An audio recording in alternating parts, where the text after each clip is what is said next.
Krishna Chaitanya Prabhu Nityananda Jayapataka Swami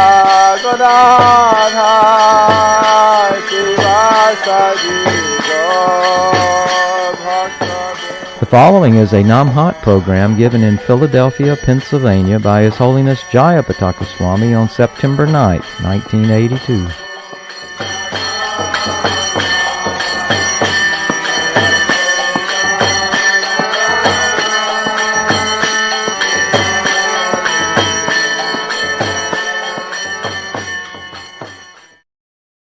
All the logic, all the scriptural evidences in a most belligerent, puffed up, self-conceited, confident, and pandit-like manner, challenging everyone as Nimai Pandit. Then his father's Sraddha or Pindi Dan was supposed to be done. So Lord Chaitanya prepared to go to Gaya to offer worship. You know that Lord Chaitanya's pastime in his youth was, when he got a little older, he started to go to school and immediately became the greatest of all the scholars. And he was enjoying there the transcendental mellow with his devotees as a Brahmana. He was having these pastimes.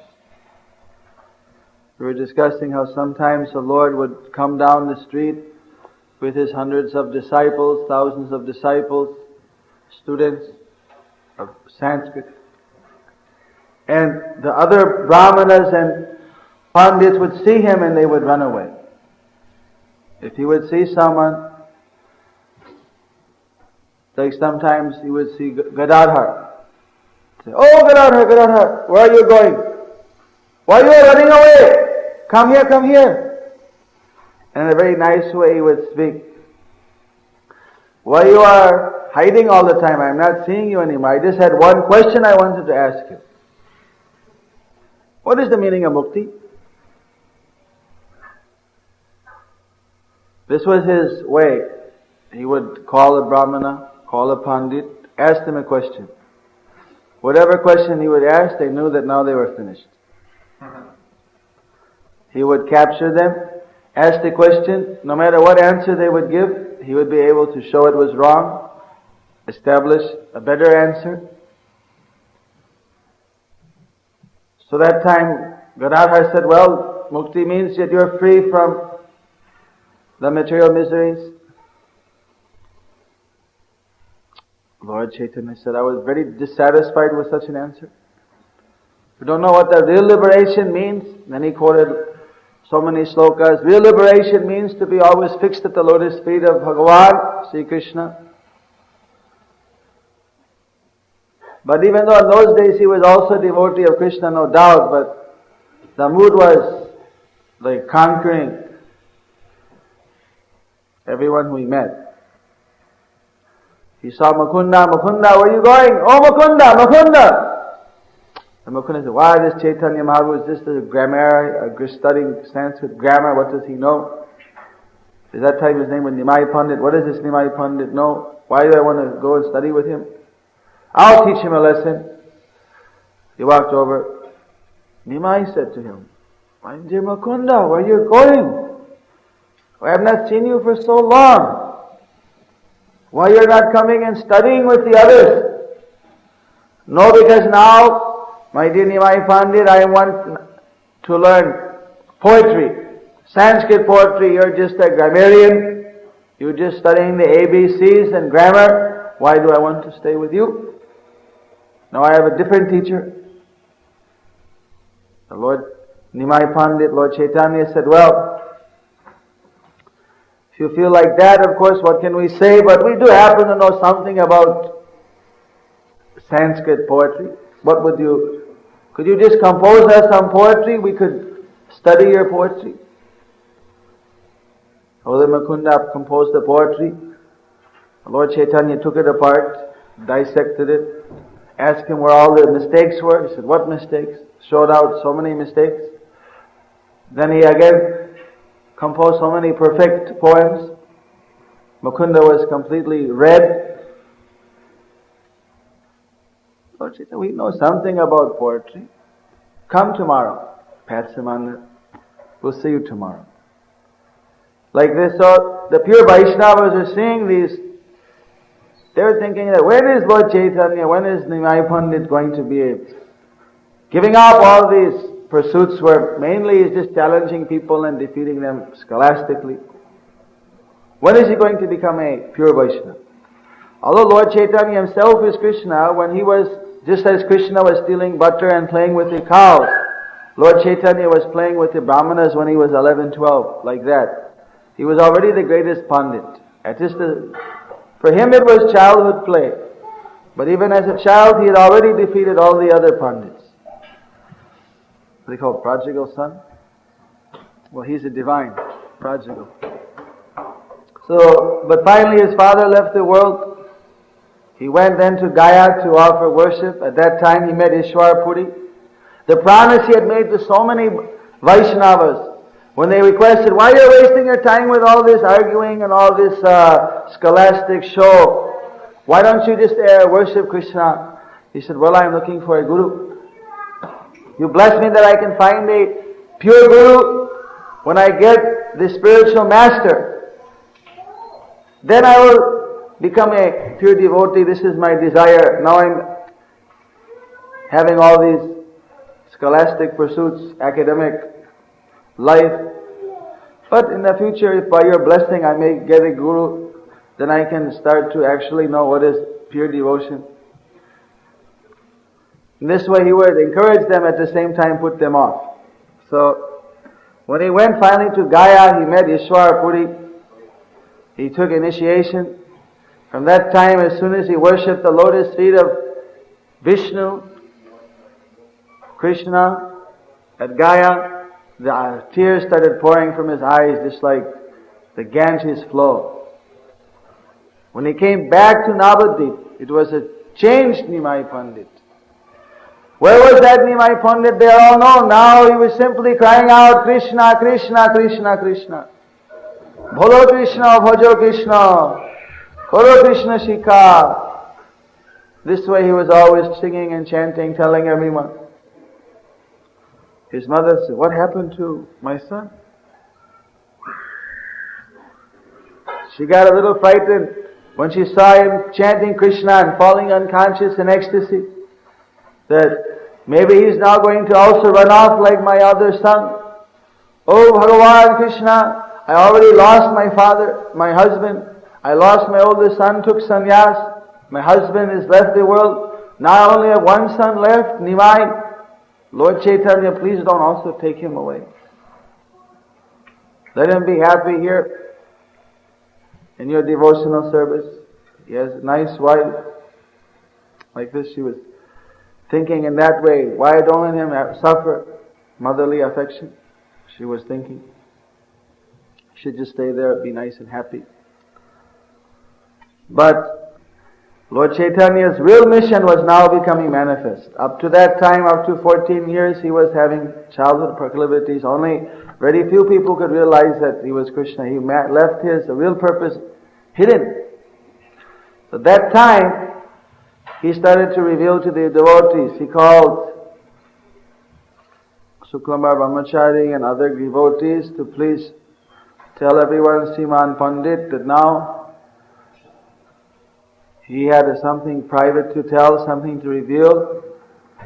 When he came to their house, he just embraced one of the pillars, like this big pillar in Sriman Pandit's house. And he just embraced the pillar as if he was embracing Krishna, and he was saying, oh Krishna, I have had you now, I have lost you, when will I achieve your lotus feet again? Oh Krishna, and he was crying out. as he was saying, tears were pouring from his eyes. The devotees, they all couldn't stop themselves. They all started to cry. What a change has come over Nimai Pandit. What change has come over Chaitanya Mahaprabhu. Then Lord Chaitanya, in deep separation, he fainted. All the devotees, one after another, boom, boom, boom, they fell down and fainted. Lord Chaitanya started the Sankirtan with those devotees. And that was the first. Now everyone knew that Lord Chaitanya has become pure devotee. That was their vision at that time. No one knew at that time yet that he was Krishna. That was revealed later. Anyone who saw him at that time, they become filled with love for Krishna. So he went to his students and he tried to teach them. But everything he was telling them, they would ask, well, how do you decline the verbs? How do you join the words in Sandhi and so on and so forth? Different questions. He'd say, every joint is Krishna, everything is Krishna, and he would, in different ways, what is the pure verb? How the pure verb ultimately, the purest verb, purest noun, everything was only coming from Krishna. Different ways he would, every word, every letter, every syllable, he would tie it in directly with Krishna. Then he would ask the students, now you've understood. The students would look at each other, all you said was Krishna, Krishna, Krishna the whole time. They couldn't follow. Everything was such a sudden change, they couldn't relate to it. They went to one of the older teachers who had once been a teacher to Lord Chaitanya. Lord Chaitanya respected him like a guru. Gangadas Pandit, they said, what happened to Nimai Pandit? Now we're going to study, all he talks about is Krishna, Krishna, Krishna. We wanted to become great Pandits, great learned scholars. You see, but now we're a bit confused what to do. He said, don't worry, I'll go and talk to him. He went over, Nimai Pandit saw his teacher, touched his feet, and the teacher said, bless you with a lot of learning, my dear Nimai Pandit. So now you know that you're a Brahmana, Vaishnava. It's your duty to know all the scriptures and to be able to establish Vaishnavism by the scriptural truth. So they should know well all the basics of grammar, Sanskrit, everything, and all the Shastra. You just teach your students nicely. You don't have to just go on all this too much Krishna. That won't, what will be the use of that? They should have the foundation in Sanskrit, so on. So, yes, Master. I am Nimai Pandit. Was there ever anyone who could stand up to my challenge? Was there ever anyone who could present any argument that I could not smash, that I could not defeat? Then all his students and the teacher, they said, oh, this is the old Nimai Pandit we knew.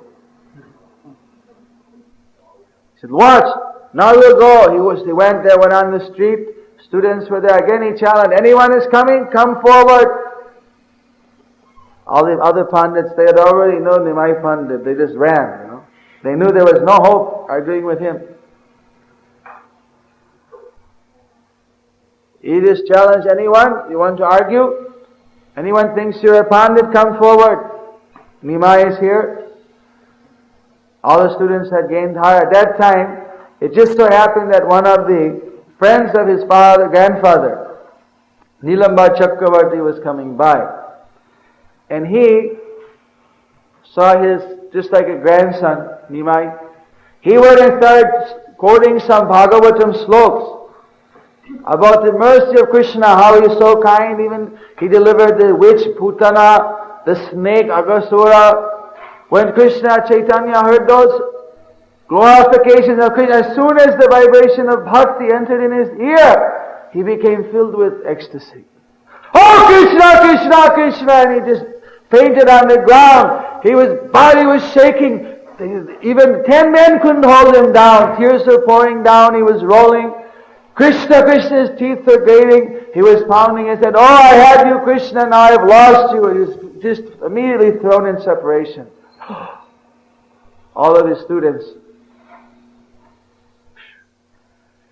My Pandit is changed. So again, when finally he came out of it, the ecstasy, he took all his students, went to the Ganges like this.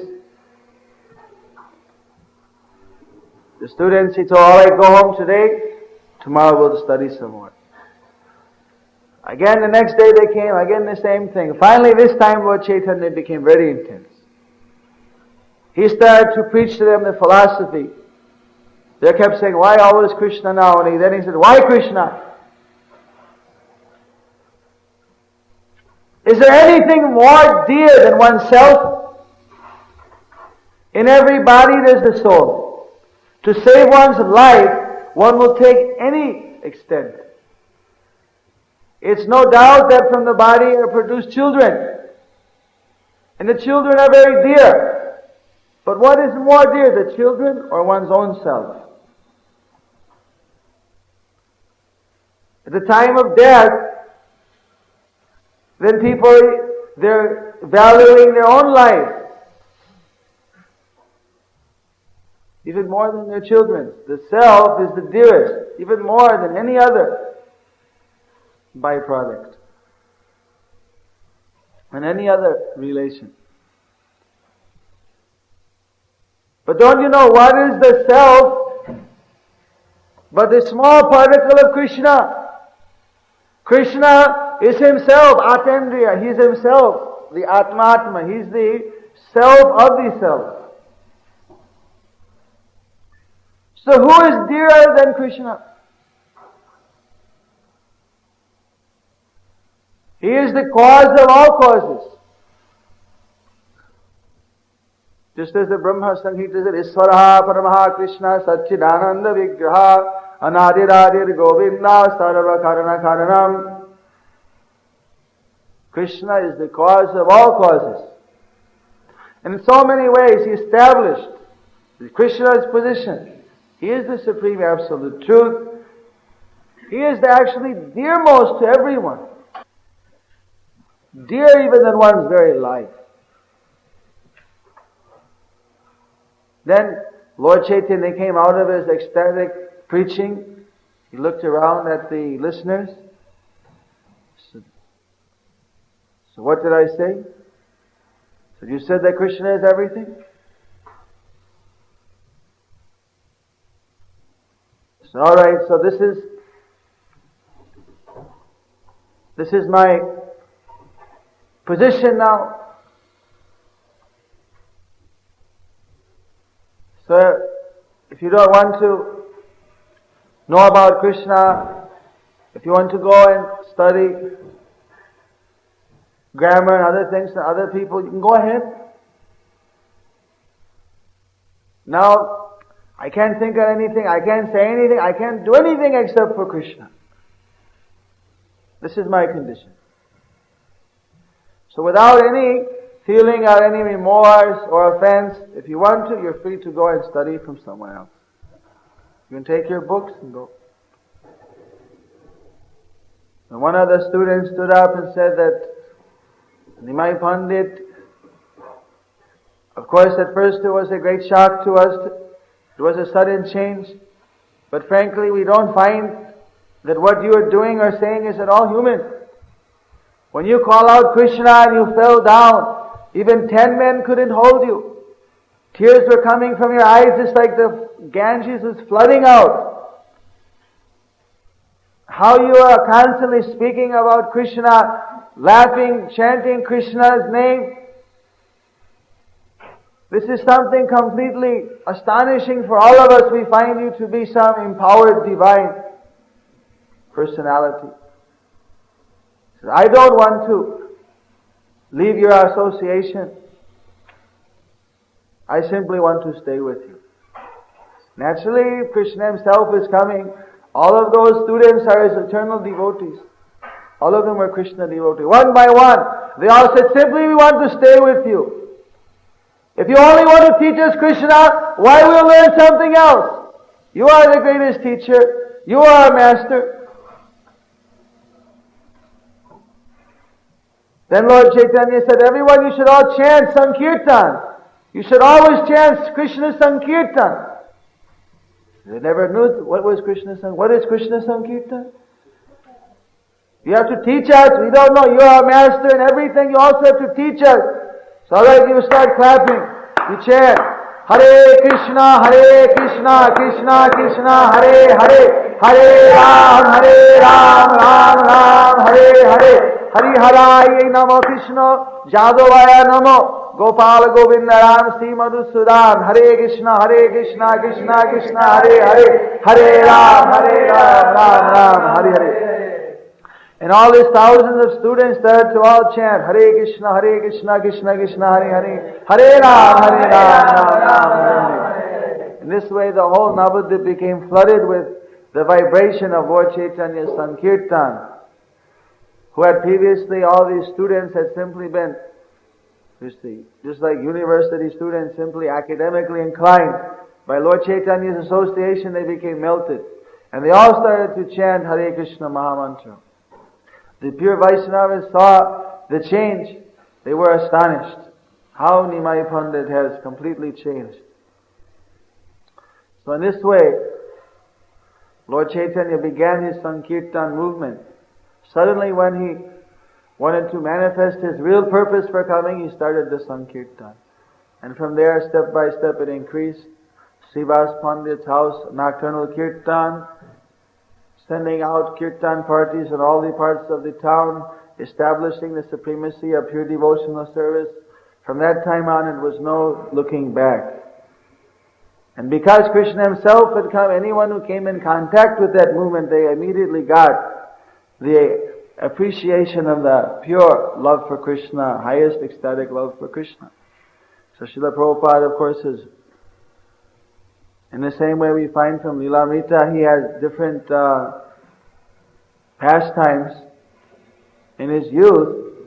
But when the time came, then all along, of course, he was always connected with devotional service. He was always a pure Vaishnava from the very beginning. When the particular time came, he manifested his real purpose, which was to bring this message of Chaitanya Mahaprabhu all over the world. For that, we're grateful to Srila Gurupad for manifesting that history in the Lilamrita. So by Prabhupada's mercy now today, this ocean of Sankirtan, of Krishna's chanting congregationally, has now reached all over the world and is going on, expanding day by day. Actually, this is the rarest thing. There's nothing more dear, more rare than to be able to directly chant the names of God. It is not at all a material activity. I was just discussing with one person today in some morning darshan, and they were saying that before I came to the temple, I came once, then for 2 years I didn't come. Finally, one by one, Krishna took away so many attachments, and I was thinking that, well, I have to go back to the Krishna temple. And I was thinking that, no, is there anything else I can do? Because if I go there, I won't be able to think. So I better think now. Is there anywhere? There's nowhere. There's nowhere else. I have to go there. Everyone, even the Indians, why sometimes Indians stay away from the Krishna temple, although many are coming. But sometimes they know that Krishna worship, that's the end of the line. That's the top. Beyond that, once a person gets into that, for some reason they don't come back. Generally speaking, they just go on higher and higher in transcendental love for the Lord. And then after that, they don't get into any more frivolous or useless activities like they did before. So Maya is trying to say, no, anything else. Just see, I have so much to offer you. Take the whole world. But when someone is actually wanting to find the truth, when they want to achieve their best in life, then finally they have come to that conclusion, no, I have to go to the Krishna temple. I have to go to the devotees. There's nowhere else. And then Maya is suffering her first defeat. Of course he tries and tries again to dissuade, but if a devotee simply remains fixed in chanting by the mercy of Lord Chaitanya, that Kali is driven away. Wherever the holy name is there, the personality of Kali, this age of iron and coil, cannot remain. So we simply have to broadcast the Sankirtan non-stop, continuously, without any contamination. Jai Sri Krishna Chaitanya Prabhu Nityananda Sri Advaita Gadadhara Sivasari Gaur Bhakta Vrinda Hare Krishna, Krishna Krishna, Hare Hare, Hare Ram, Ram Ram, Hare Hare. In fact, when Lord Chaitanya's students heard that, alright, you go elsewhere, they were crying. They couldn't think to be separated from Lord Chaitanya. No, we won't go. Like that, the devotees, they become so attached to Krishna, so attached to the devotees of Krishna. They can't think for a moment. They're praying, please don't deprive me of your association. Please don't even allow there to be a second of separation. Today we're reading this morning the 11th canto, that even for a half a moment, a devotee will not separate from the service of Lord Krishna, even in exchange for all the power, control, and opulence of the whole universe. They won't even agree to separate for one half a moment. A moment was defined as 8/45 of a second. And a half a moment was 8/90 of a second. Which would be how much? 4/45 of a second. They wouldn't agree to be separate even for that long from the service of Krishna. That way we should try to develop our taste for chanting so that we can become so linked with Krishna that we won't allow even a fraction of a second to be separated from Krishna's lotus feet. Then that's the topmost level of devotion.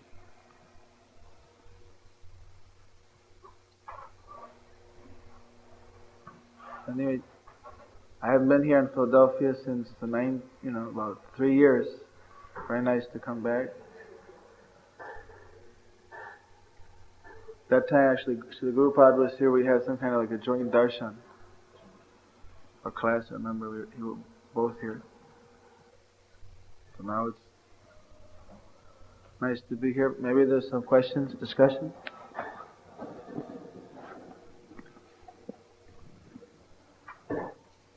Yes?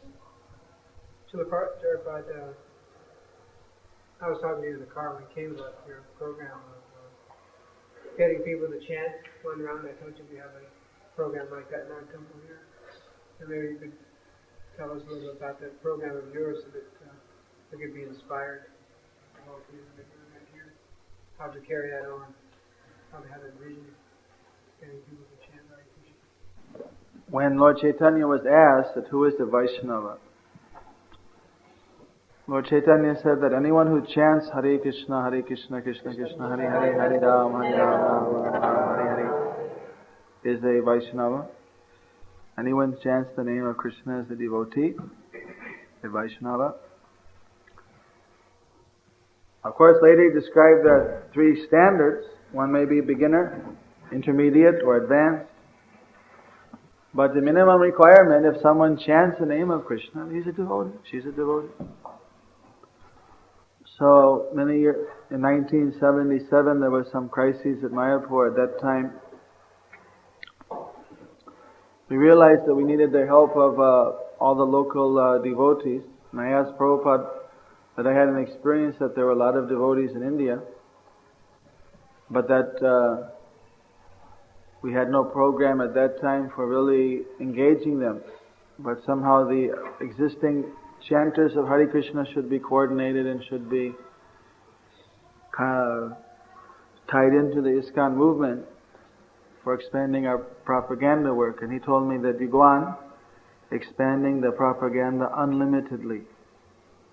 Later on he told me, you just travel constantly, you have to take that curse from me. I'm not going to travel anymore, I'm going to stay here in Vrindavan.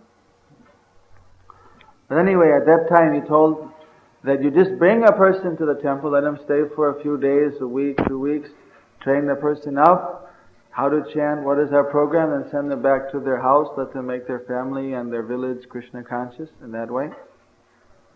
He encouraged like that. So,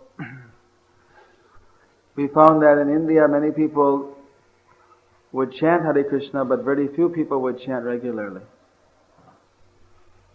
That the habit was on any particular month of the year, usually the first day, a month of the year, or some month that they considered to be especially appropriate for some reason or another, the people who were devoted to Krishna would come together and chant Hare Krishna, especially in Bangladesh, Bengal, Orissa. This is the habit. But then other times of the year they don't chant. Rarely, occasionally they might chant. Usually on some occasion or other they'll chant, or for 1 month they may chant every night as a regular. But then in other months they won't chant at all. And individually, japa, few people are chanting.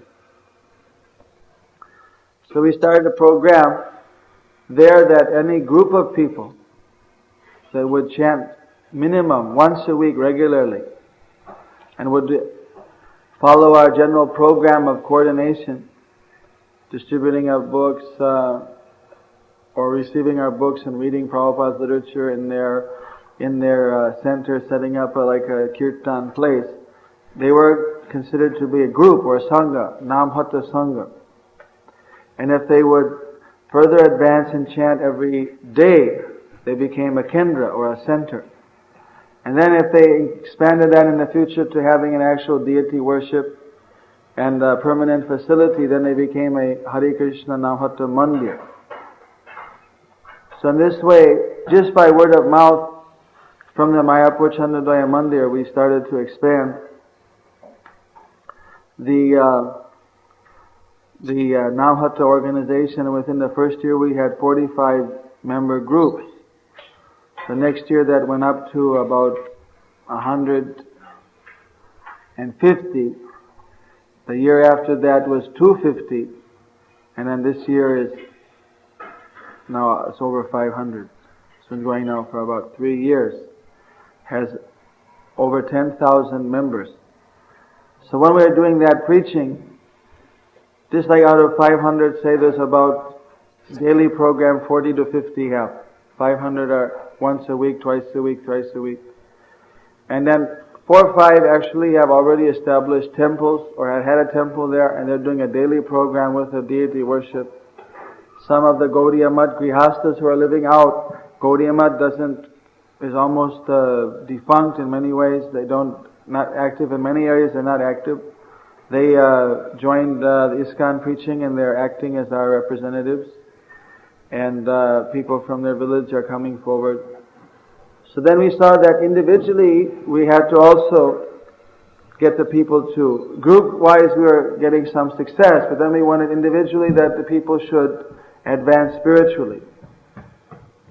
So individually to advance, we made a program that at least they should chant 1 round a day.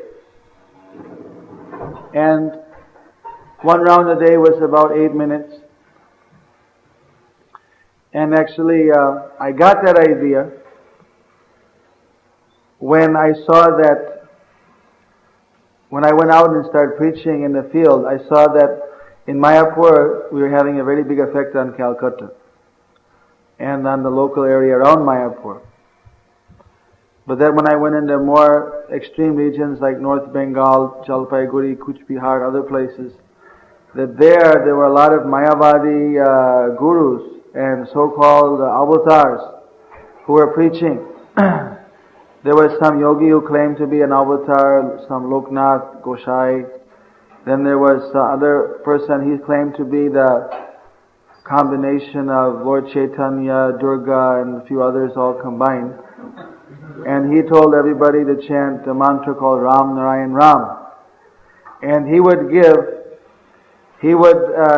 big public darshans, and he would have 500 or 1,000 people, have everybody stand up, and over the microphone he would, Om, Om, he'd just give them initiation like that, 500,000 at a time. And then after that, then they say, well, I've already got such and such a guru, I can't do anything, So it became, I could see that because they were exploiting the sentiment of the people, which was to chant Hare Krishna, and then changing it and deceiving them, because the people there, they don't have such a philosophical basis. They're generally working more on tradition and on some kind of sentiment.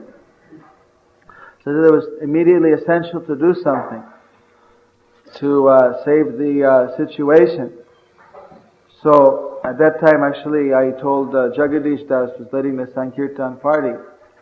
I told him that I gave him money. I said, you print 100 cards giving the order of Lord Chaitanya. Lord Chaitanya sent Nityananda and Haridas door to door, and they requested everyone, Bolo Krishna, Bhojo Krishna, Koro Krishna, Shikha.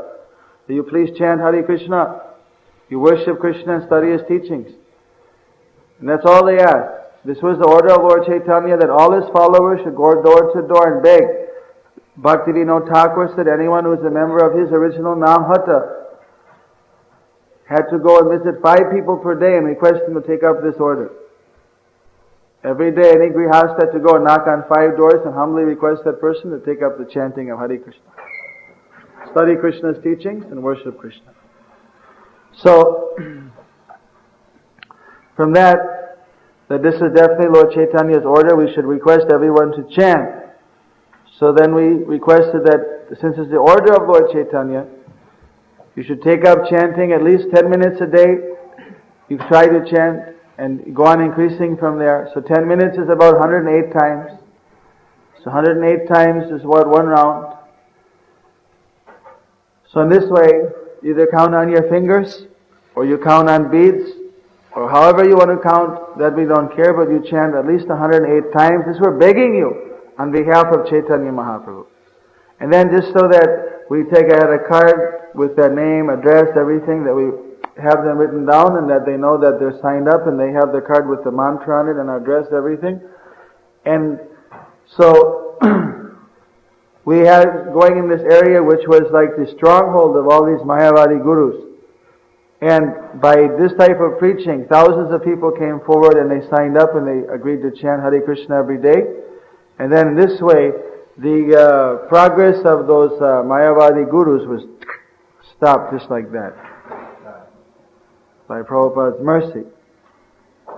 So then I realized that the people so easily took up when you requested in a humble way. They were so shocked, because no one ever asked anybody to do any spiritual practice. And it's so simple to chant Hare Krishna and read Prabhupada's books, that then we went to Bangladesh and we did the same thing with a big response. So then we went to South India, and then I went to Delhi. At that time, I think actually Purna Pragya was there. And I told Lokanath Swami that if you did it here, if you requested the people of Delhi to chant Hare Krishna, they would do it. He said, no, these people are they're different. Bengalis are sentimental and very emotional people, but here they're not. So he had a program. We were speaking at some Ramanandi. They're doing 108 fire sacrifices, and they're like kind of mixed Ram Bhakta and Mayavadis.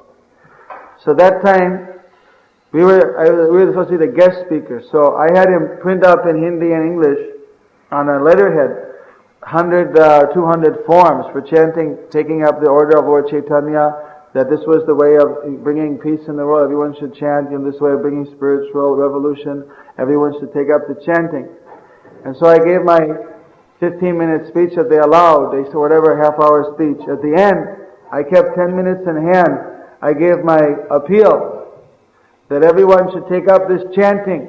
And those of you who want to forward the movement of Lord Chaitanya Mahaprabhu, you can just stand up. And 2/3 of the people stood up and then who want to take up this oath to chant every day Hare Krishna. And when all the people stood up in the middle of this Mayavadi sannyasis, I felt it was just like, going in and taking, Rukmini from the Swayamvar. He brought them there, just to pollute them with Mayavad. We came right in there, and they all stood up to Hare Krishna. Then he flipped out, so he grabbed the mic away. Said, you can't do this! And just, he flipped out, and then, wouldn't let us go on. In spite of that, 4 people jumped up on the stage and immediately signed up. And one of his own sadhus came from the back and said, I want to chant. With the beard and everything. So, anyway, after that they could realize that actually if you request people, by Lord Chaitanya's mercy, people will actually take it up. They have nothing to lose. And somehow just by Chaitanya Mahaprabhu's mercy, it works. That if you request some people, a lot of them will actually take up the chanting. So I was preaching to our life member makers that we always go to the members and take 2222 rupees, 2,222, now it's 3,333. But, the relationship really doesn't develop until we get them to actually become devotees. They are devotees of one sort or another, but till they actually chant Hare Krishna, they don't really appreciate what this movement is all about. You see? Because there's not much of a change of heart. So that you should try to get them to chant. So they started a program there where the life members were chanting 1 or 4 rounds a day, Vaishya Rishi program. And those members started to become very enthused because of just being able to chant. They became like devotees. So amongst the life members, we started some programs. I went to South India. We printed up the cards there. And in Madras, Bangalore, Madurai, even that time there was a lot of problem because Muslims were converting the Harijans into Muslims. Hindu outcast type Harijans, sweepers and pig herders, fishermen, they were being converted to Muslim. It was mainly a political stunt, but it created a lot of publicity at that time in all the newspapers because millions of petrol dollars are going into India to try to turn the whole Hindu country into Muslims.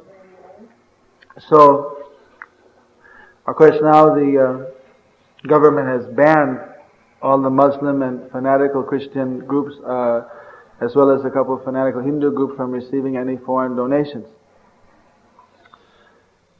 Thank Krishna that they didn't include us in those categories. We're not at all of course under those categories at all. But so there we started the same program. Of course, in each place, maybe it's a slightly different way that it's presented, but in the ultimate issue, we were requesting people to also take up the chanting. Now there, we called it the Sanskar Patra, to accept the order of Lord Chaitanya. But this is actually the order of Lord Chaitanya. He said, Bolo Krishna, Bhajo Krishna, Koro Krishna, Shikha. Chant Hare Krishna, worship Krishna, study His teachings. So this is the order of Lord Chaitanya.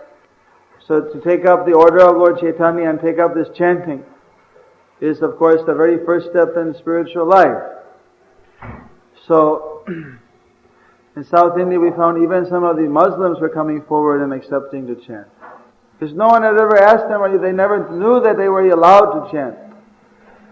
He said, no, there's no hard and fast rule. Anyone, you can be any religion, you can chant Hare Krishna. There's no restriction. This is universal.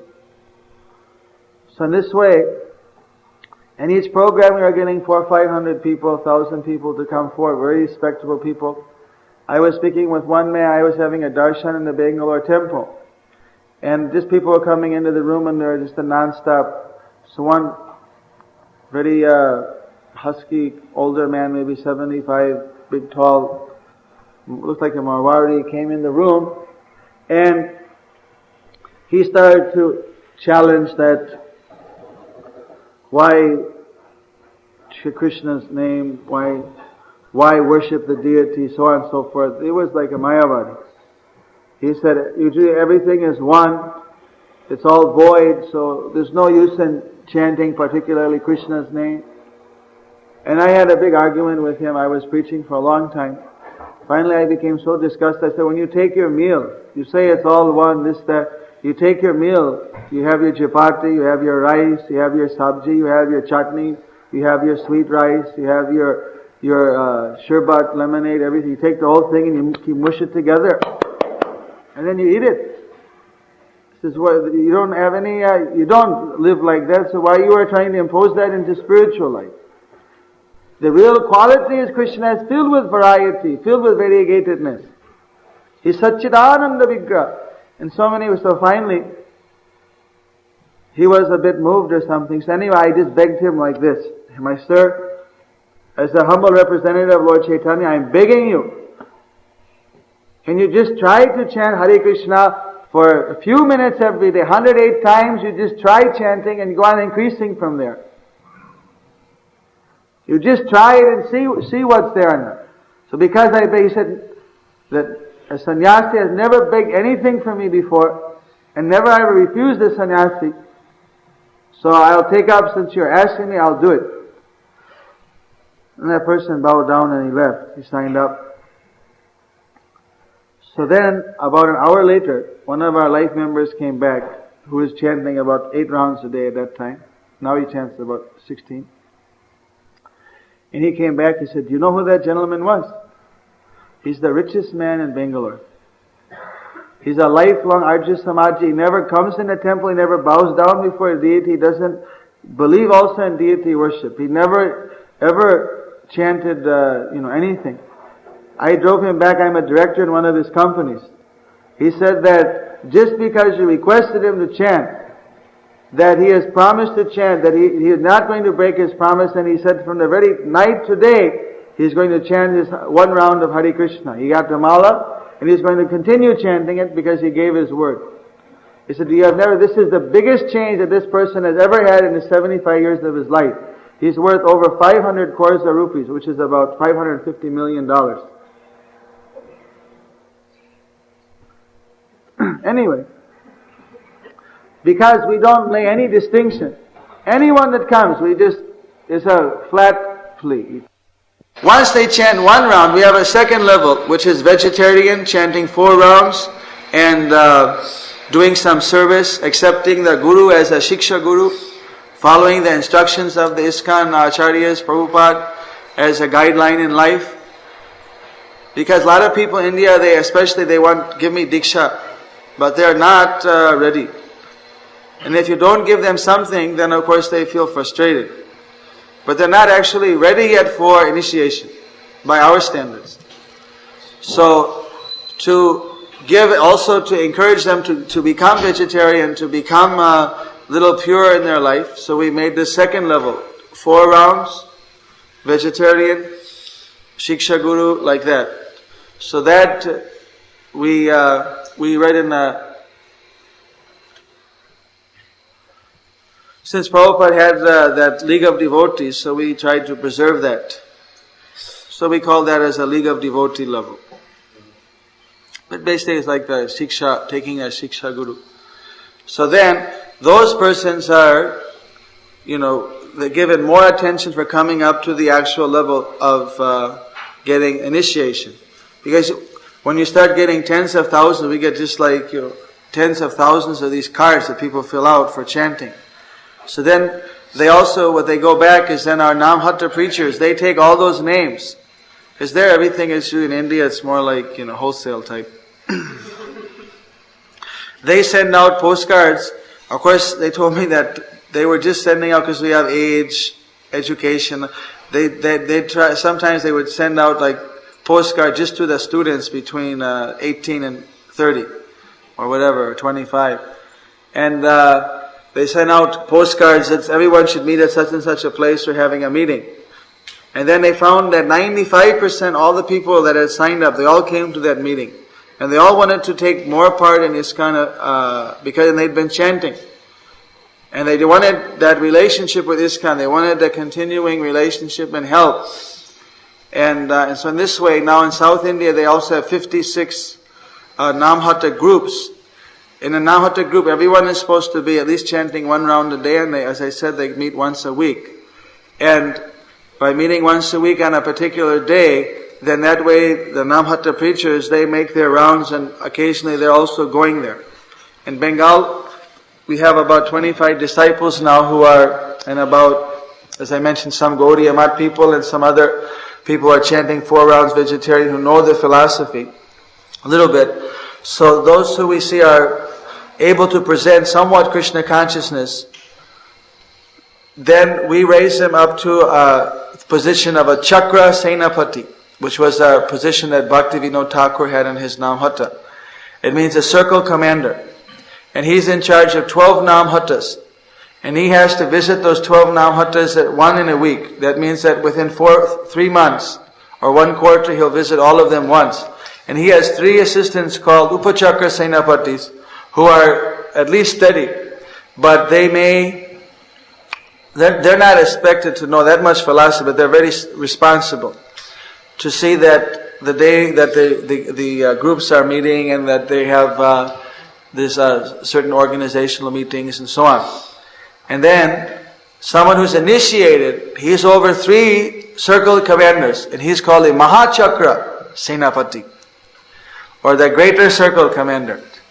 And he's usually at least initiated by the Harinam.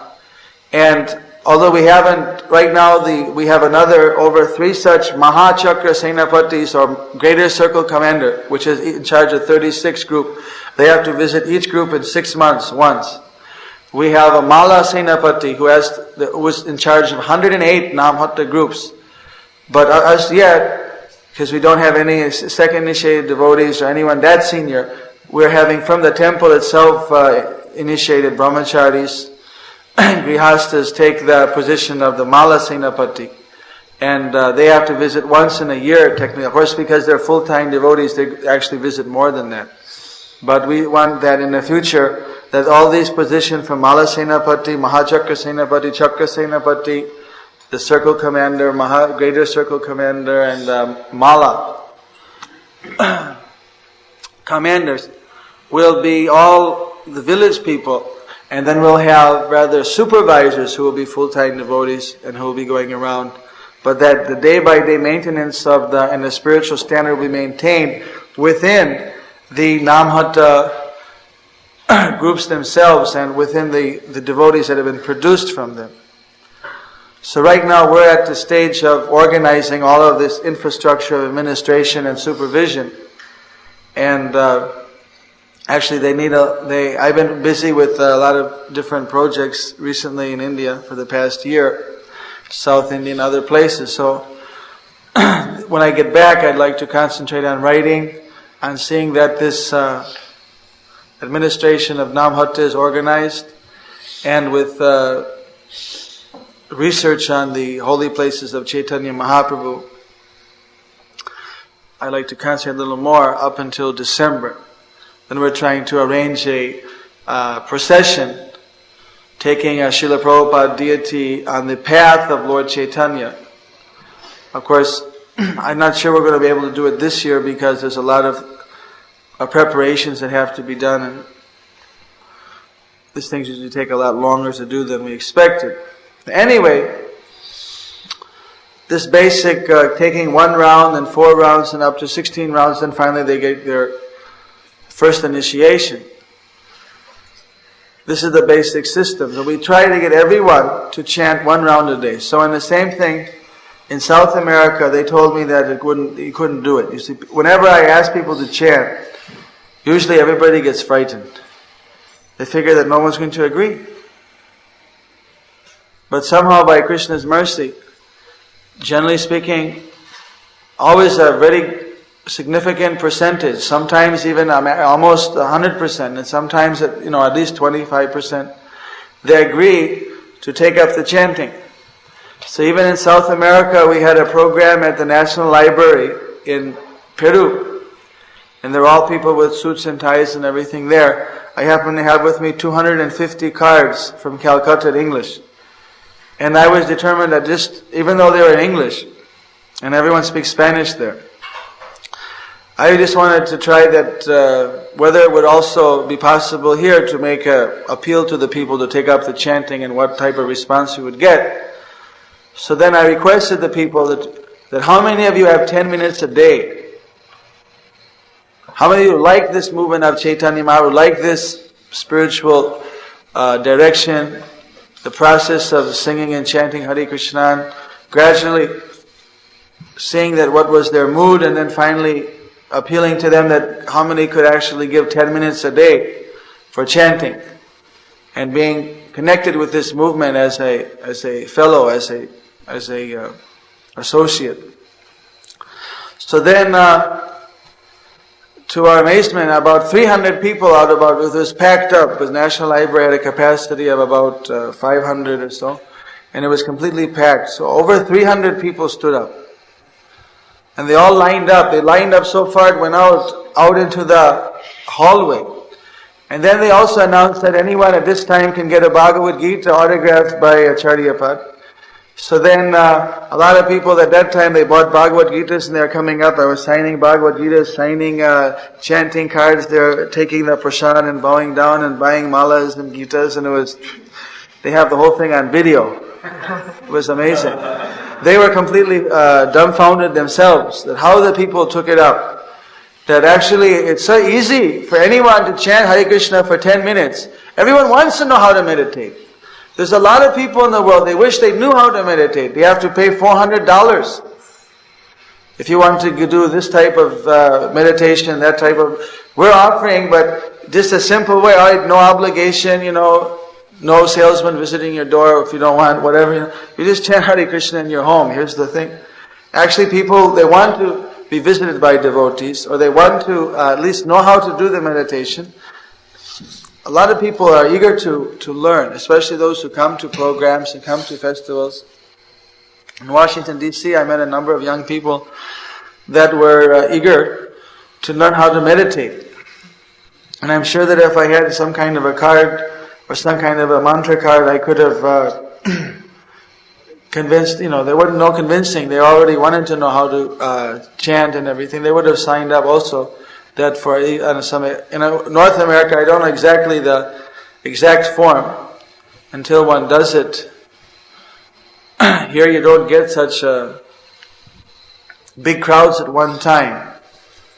Of course, in Venice they had quite a big crowd. They had a moderately big crowd in Washington D.C., a very big crowd they had in Washington, and a super big they had in L.A. In those crowd situations, I think even then you could make an appeal, but maybe the North Americans are slightly more sophisticated still. Even on an individual basis, people like to meditate. They're interested in it. It's a growing attraction. And the thing about chanting is that once they chant, I discussed with many Vaishnavas and what happens if someone promises and then they don't keep it up. The thing is, they originally were in the spiritual sky, and they fell down. Like this, they promised so many times to do so many things. But even if they chant for 10 days, that's more than they'd ever did in their whole life.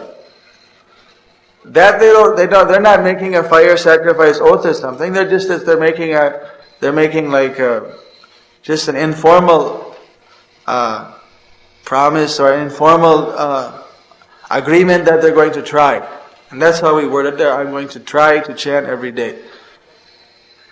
So this way, whatever they chant, that's to their benefit. And then we have the names, so then we always, how's the progress going? And then a lot of time people, if they stop chanting, we remind them, it's going all right. Actually, I slipped for a few days, but now I'm starting again. And it's amazing that from this chanting, just like in South America, we did this appeal. 2 years ago in the temple I used to do this. Last time was in the National Library. Even amongst just the public, such a big response was there. And 2 years ago there was one person coming, we requested him to chant 1 round, he started chanting 2 rounds. 6 months later I came back to Peru, he was up to chanting about 4 or 8 rounds, and he said, now I'm giving up eating meat. 6 months later, 1 year later I came, and then that time, he said he was already vegetarian, he was chanting about 8 rounds steady. Then he said that now I'm going to chant 12 rounds and I'm going to give up smoking. Then the next time I came, 1.5 years later, he said, now I'm chanting 16 rounds. And then I came back again this last time after 2 years. Then now he's chanted 16 rounds and he's living in the temple, but he's working outside and giving half of his salary to the temple, or most of his salary. He's still a little attached to working outside.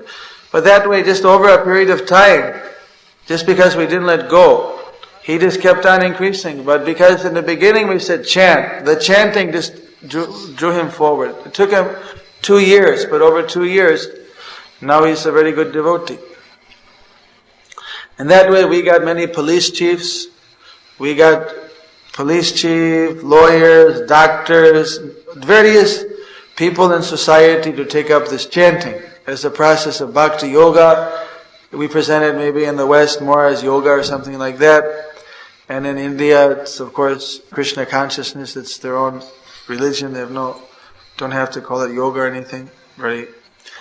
But just once the people start to chant and you develop that relationship, they actually feel a change come over their life. And then from there, they become more and more fortunate. And with that fortune, they can engage in more and more service. They become more interested in reading Prabhupada's books. You see, some people won't chant unless they first read all the books. And there's some people that they may chant, but they may not be able, even they read the book, they can't understand it. But by chanting, then they can understand. There's all different kinds of people. So, of course, one thing to remember is that in no way are we trying to reduce the standard of our devotees.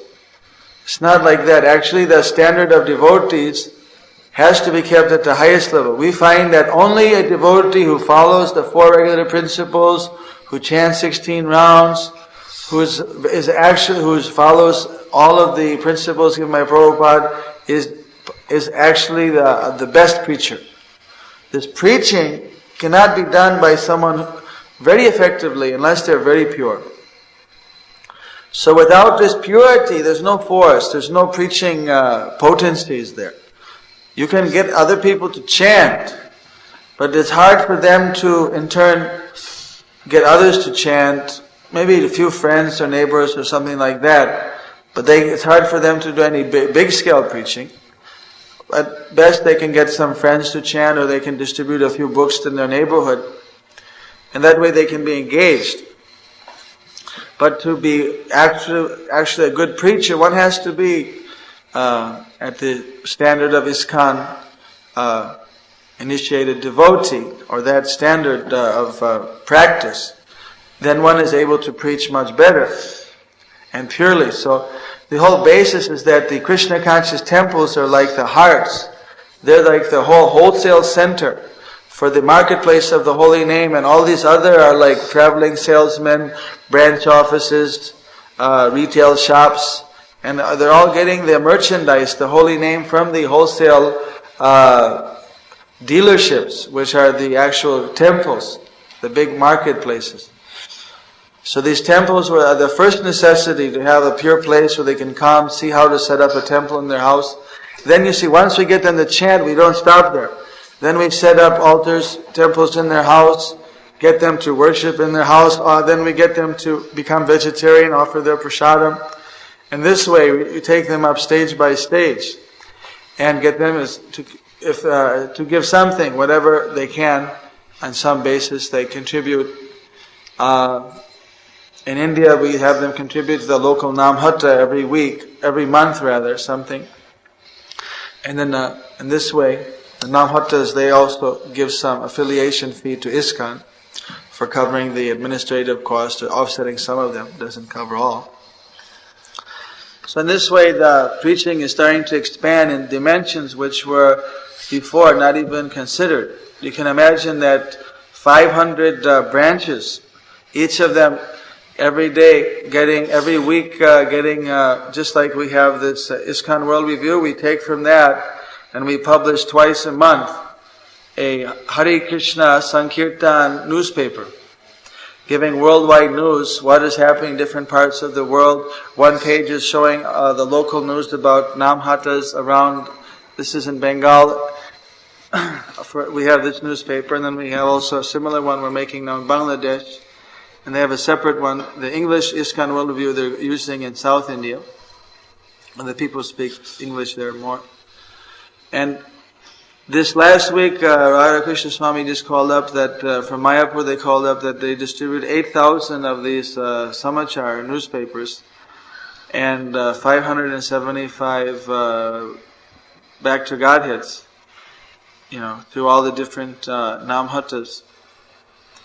And I know that they've now started having agents, and some of the agents take up to 500 newspapers themselves for distribution, and minimum they take about 20. and they go out every week. And some of them, one person, he couldn't sell them, so he just pays from his own salary, and every goes out, he said, alright, you won't buy from me, or you take it free. Because people were saying, why you're selling these books? It's a business, this, that, in India, They think that because the Christians go in and just flood everyone with as many free Bible books and things, so much that they take the books and use it for wrapping, selling puffies and popcorn and things, They buy the books, and it's just free. You can buy communist literature, and you can get Christian literature practically free or free, more than you can use. When they sign you up to get a subscription for the communist Russian magazine, their sales pitch is that you can get a 3-year subscription for 20 rupees, which is less than $3. They say that you get a paper every month, a big, like Life magazine.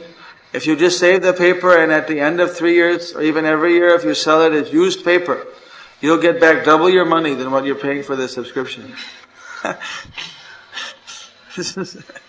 This is their sales pitch. The people figure, it's like an investment. I get a free magazine, and I get money out of it in the end. Plus I get the salesman off my back.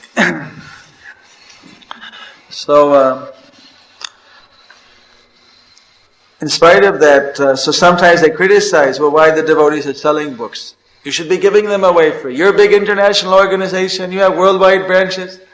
When the Christians are giving free, when the communists are giving free, why you want money? Of course, Prabhupada said we're not supposed to give away free literature. But so some of these preachers, they just say, alright, I'll pay out of my own pocket. And they're giving, you take one? They're becoming so determined that somehow or another they're going to preach Krishna consciousness and make their village Krishna conscious, their towns Krishna conscious. So that way every year, Nityananda's appearance day, we've been having an annual festival. And for the group that does the most book distribution, we give a bicycle. For the group that has the most preaching, we give a big PA system that they can hook up on their kirtan hall and blast out the whole village at Mangalarti. Of course, one village we gave the whole PA system. I went out there, I said, how come it's not fixed? They said, you gave the PA system, but there's no electricity in our village. I said, I didn't expect that. I said, we didn't have the money to buy a battery. The big car battery cost about $50 or 500 rupees. We couldn't afford the battery. But they wouldn't sell it, they kept it all wrapped up, the new PA system. So I said, this year they got a second prize in something, so this year I gave them the battery to fill up so that they could use their PA system. Then they take the battery once every week into town, and for 3 rupees they get it charged up at the automobile repair shop overnight. They bring back their car battery and hook up their PA. So of course you're dealing there with a low-income group in many places. In some places the people are rich, some they're poor. But this chanting of Hare Krishna is for anyone. Rich and poor, young and old. So I see that in America that we meet a lot of favorable people. They buy our books, they in the airports and different places. You meet a lot of people. I just met one corporal from Army. He's living in Maryland in some base. I have his address. And he was saying, how he really liked, he was reading Bhagavad Gita and he liked, how it was, spoken on the battlefield and everything, and didn't understand it fully, but he could appreciate that it was something really spiritual, the way that Krishna was telling Arjuna all the things about spiritual life. And it was, basic understanding he was getting. So then, he also wanted to chant Hare Krishna. He said he would chant. But since he was the corporal, he had a little time off. He could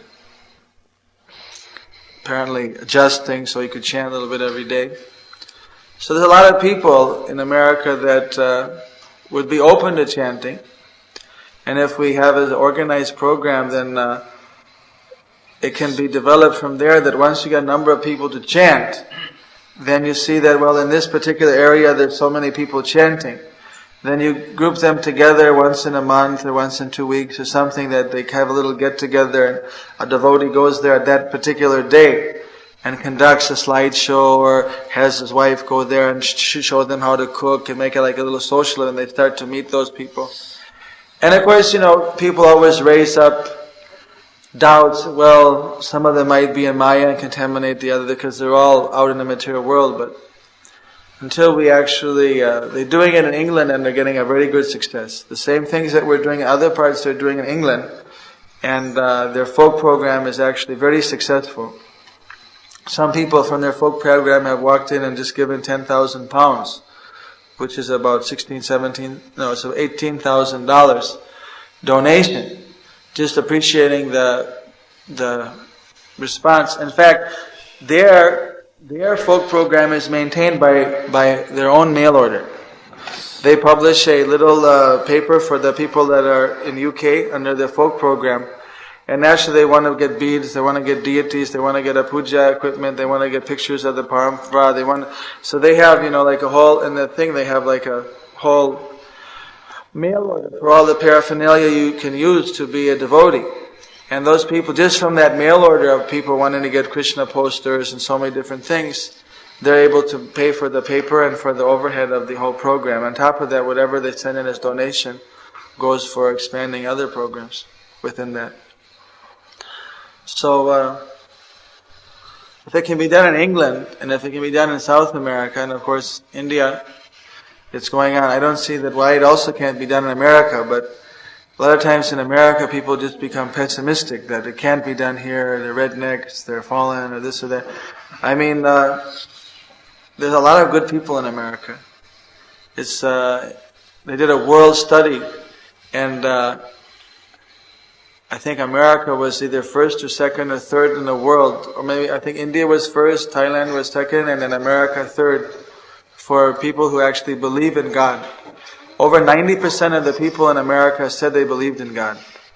So even in America, it's the only country in the world that still has written on their money, "In God we trust," even after so many atheists tried to get it cut off. So there's a lot of good people here, and they'll chant Hare Krishna. That's not too much to ask. And from chanting, then after they chant for a while, some chant for a while and they stop chanting, but they start to appreciate devotees. Once a person chants even for a few days, they start to see devotees as brothers or in a different light. And if you can make them feel even as associates of our movement, then of course that relationship will help to bring them closer and closer. And someone who starts to chant regularly, then also there's now 5% of Americans are apparently vegetarian, one recent Gallup poll showed. So even in America it's probably easier to get people to be vegetarian than a lot of the people in Bengal or in India. Certain parts of India, they're very addicted to fish eating. While in America it's much in the vogue to get into health foods and vegetarian food. You can ask our Bangladeshi friend, knows Bengalis, they like to eat fish too much. But they'll chant, but they won't give up fish. That's a tough point. So it takes a long time for them to get over that because they just have that habit. But in America, they're a little bit more renounced. I mean, if a person starts to chant, then you could expect that within a certain amount of time he would also become a vegetarian. They might already be vegetarians. And for a vegetarian, chanting affects very quickly. And then they can go on, if they just learn to offer their food, before you know it, they're practicing a lot of Krishna conscious activities. And even bloop devotees would be able to be engaged in this kind of preaching. When I was talking about Acharya Dev's bloop grihastas, they're no longer bloop, now they're actually actively preaching outside in a society. They have their job, but every night they go out and preach, so they kind of redeem them, because while they were living outside, they felt embarrassed because they left the devotees. At the same time, there was no program outside, and so they kind of got alienated. So this way we were able to engage them, that they were good grihastas. And by every evening they would go and preach in different areas to these service groups. And as a result, they actually became more and more fixed up. Even though they're living outside, they became enlivened, and it kept their spiritual life strong because they could do some preaching work. And it freed the book distributors, of course, for just continuing with their book distribution and other activities. All it takes is one senior devotee who knows the philosophy well, who's patient, who is patient enough to see that the devotees, maybe a person over a period of 1 or 2 years, may be progressing rather than over a period of days and weeks. And of course, sometimes people do immediately increase. We find that by opening up the doors to many, those moons that we want, actually more moons become available. Many stars are there, but so out of those many stars, like churning the ocean of nectar, then a lot more moons are also coming out. A lot of people actually who were put off because they thought that Krishna consciousness was too inaccessible, it was too distant, it was too much for them to aspire for, because it was made so available to them that once they started to chant, they got over their inhibitions and got enthusiastic, and so then they were able to quickly advance and come up to the standard of actually surrendering to Krishna. And those people who chant, they generally respect the devotees. They respect their renunciation, they respect their learning, they respect what they're doing for them. That a devotee is going out of the way. Just yesterday, in Denver, Bhakta Steve was saying that how he had been writing letter. He met some devotee in the airport somewhere, got a book, he wrote to Los Angeles, the mail order, and then he was surprised. He never thought they'd answer back. They wrote back a 2-page letter. And they kept correspondence up. Finally, over a period of a couple of years, he decided to move into the Denver temple. And then just for this Rath Yatra, he went to Los Angeles and he met all the people who had written him the letters. And he really appreciated that everyone he wrote to, they were writing him back. So a lot of this encouragement, once the person agrees to chant, can be done through the mail or by the phone. In this way, one person can maintain hundreds of people. And from those hundreds, you'll find that many people are coming forward very quickly. There are many people in the material world who are being placed there by Lord Chaitanya for that the next level of Prabhupada wanted, Varnashram preaching. Prabhupada personally told me in Los Angeles, in 1970, before he sent me to India, he was on a morning walk, there were a number of devotees in the walk. Suddenly he just turned and faced to us, and he said, "Don't think that everyone is going to live in our temple. Our temple are for the brahmanas, for the preachers. They are very, rare persons or something. I don't remember the exact words, but they're like more special. But there'll be many people who will be chanting Hare Krishna in their houses, worshipping in temples in their home, and they'll be coming on festive days and on Sundays to our temple like they're coming to the churches. And these will be our congregations around all of our temples. And this way Krishna consciousness will be spread in the future. But since 1970 until now, that has only developed slightly. So I feel that in the West it just requires a little coordination. I was talking with Mukunda Goswami that if every book distributor that is doing this distribution in the airports, what happens is that, say, a person from Atlanta comes to Philly, or a person from Chicago goes to Denver, and you get the name, so normally, it's usually the person from another place that meets the devotee in the airports.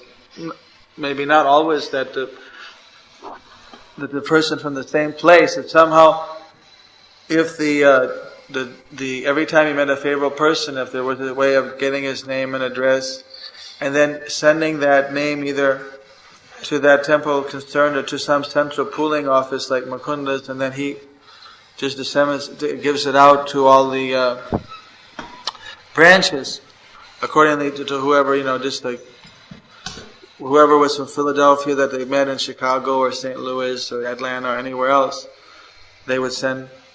Then this way, every month you'd get hundreds or dozens of names. And those people could be visited or written, and then who had expressed an interest, who said, "Yeah, I like your books." And I've seen people walk up and just, "I gotta catch a plane quick, here's $10, give me a book." I've seen people do that. I've seen a lot of people, actually eager for Krishna consciousness. Yeah, I always read your books, I like you people, you're doing good work. You meet people like that all the time. I stood by the book distributors in the airport. You see a lot of cold people, a lot of some demonic people. You see a lot of good, nice people are really interested. but then somehow they just like slip through our fingers. We're not able to, they're there, but we're not cultivating them. With the active preaching that we have, it's like an open joke that all the media and everyone always says, like, the Hare Krishnas are like all pervasive in all the airports everywhere. If we had the slightest infrastructure like the Mormons and these other groups do, once they get a name, and even a person sends a death certificate, I don't know if they could take them off their mailing list. And as a result, their group is expanded just because they take a personal interest. So without, of course, forcing ourselves on people that don't want to be, but those who just want to be, who actually are interested. If we just have a program of cultivating them and getting them to chant one round, and then gradually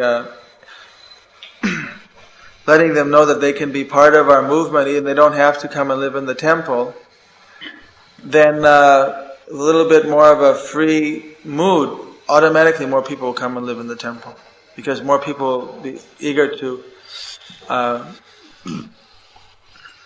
just be part of the movement. That's what we found in India and other places, was just that we, rather than the hard sell, we just started a very broad appeal.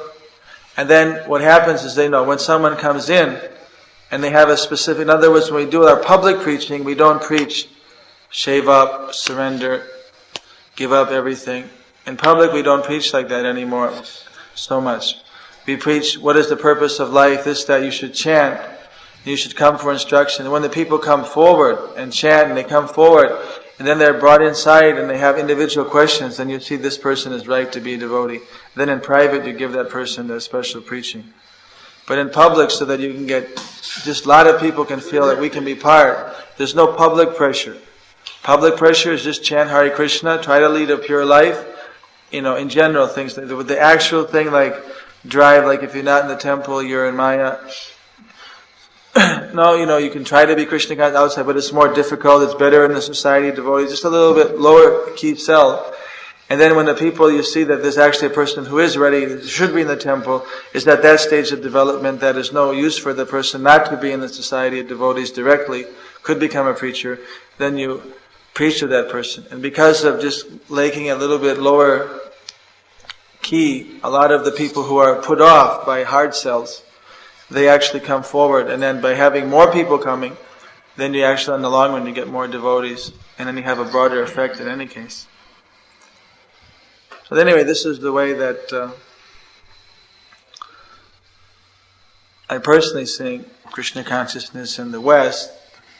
Is for people, I imagine many temples are doing. Some temples are finding a good result. I know in England they're finding.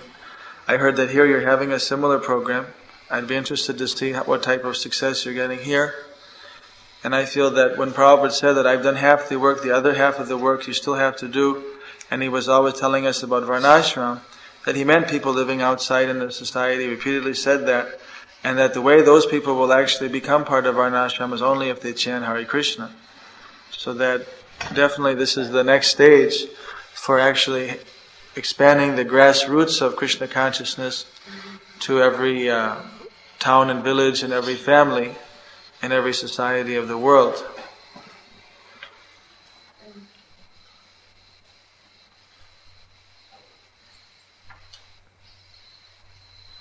Hare Krishna.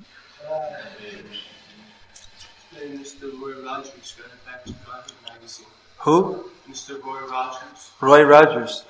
He's cowboy. Is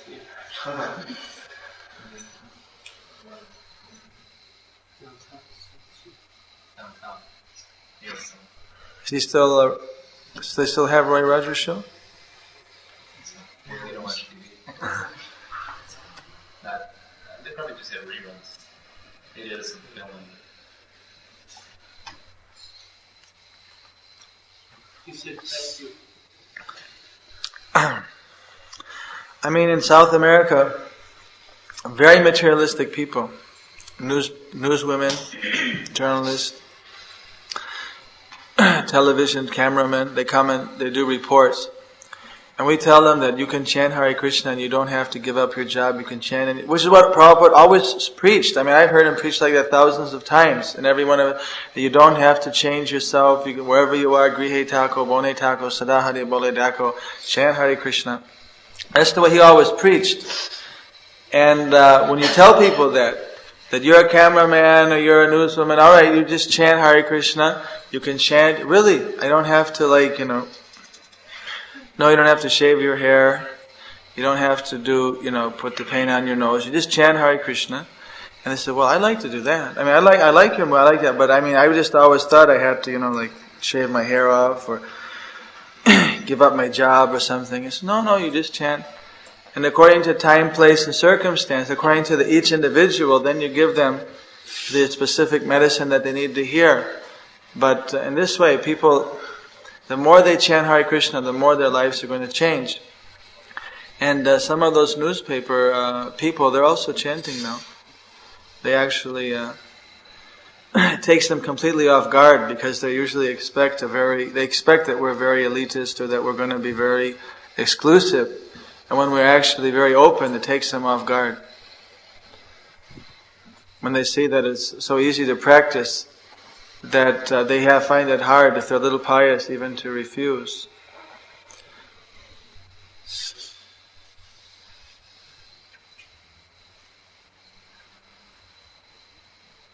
That's how we used to do a lot of preaching in America, to get everyone to chant. Of course, it was a little bit corny. You used to say, this is the spiritual way to get high, and so on and so forth. Those were in the 60s, and it was a different time. Now Krishna consciousness has become much more strong. Devotees have become much more strict. They become much more steady in their devotional service. We have a different standard. Even the Indians from India appreciate that our temples are the most beautiful temples and so clean and everything. They're really impressed. Nonetheless, the people in the material world have not progressed along with the Krishna conscious movement. Rather, they've gone further into Maya. So there still has to be a program for the people who are in the lower rungs of situation to let them come up to this standard. Now our devotees are actually like first-class brahmanas, but the brahmanas teach that the whole society, even the Vaishyas and the Sudras and other fallen conditioned souls are able to come up to the standard of Krishna consciousness. So this chanting of Hare Krishna is universal. There's nothing better. There's nothing more perfect. And we have Prabhupada's books. We have so many facilities to preach in America that we don't have in India. You have video, you have movies. We can't afford to put a video in many places, but everybody has a television set. And if you have a video player, you can just hook it in any television set and show them so many ITV movies. Or they can just pitch together and get their own thing, and they can see the ITV movies in the service group meetings. And this way they can become closer and closer to Krishna consciousness. They can see Guru Pad's lectures, they can see Prabhupada's lectures, they can see Mayapur festival. If we had that facility in India, then we would be really something. But we don't have that much finance to afford. Plus it's pretty hard to get around India with video television set in the village. We take slide projectors. But here, there's a lot of facility. In Sweden, they have 24 hours a week on the radio. Of course, in Italy, they have 6 of their own radio stations. And now they have one in Paris. So through radio, also, this preaching is going on now in different countries. So by using media, by using these facilities, while we have them, it's very easy to be able to train up people in Krishna consciousness than it was before. You can use all these machines to train them up, to expose them to advanced devotees.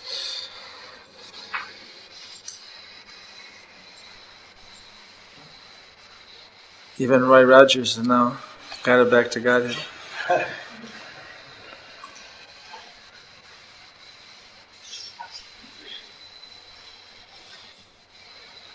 How is the subscription program going here?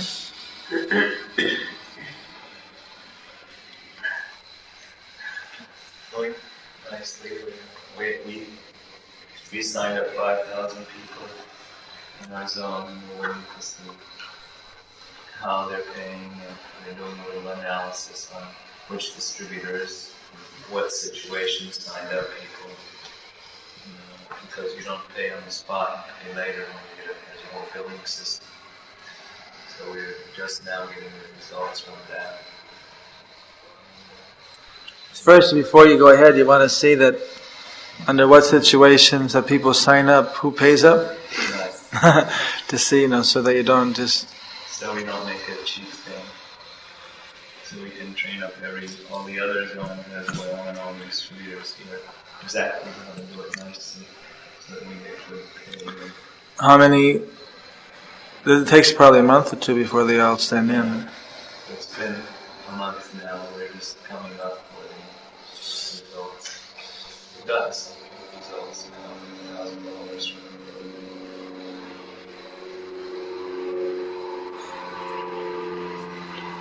exciting program. That you were saying how to send all the names and that back to God in magazine does that.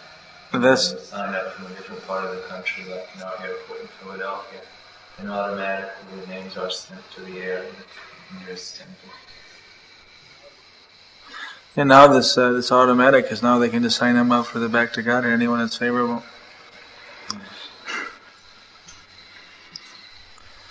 So it's automatically happening.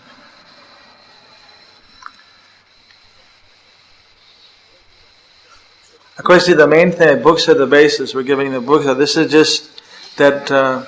There's other reason why I got into the whole preaching was that in India we were finding out that a lot of people were reading the books and they were actually very interested in the books, and they would come forward in India and they would read the books and say, "I believe in your philosophy. I want to be a devotee." And they said, "What can I do next?" And then we'd ask them, well. The preacher would say, you can move in our temple in Mayapur. He said, well, the person might be like 50 years old, have a wife and 13 children, have a house with 25 acres of crops on it, and, 2 of the children, sons are already married and they each have 2 kids, and then the father's got 12 years more to work before he retires at 68 or something from the railway, which he's been working as a conductor or something for his whole life. So then, it's just not possible for that person, even if he came with the whole, 27 family members, the temple would not be in a position to house them or provide for them in any case there. And even if, and plus it's just, it's a shift, it's just like almost impossible in that situation.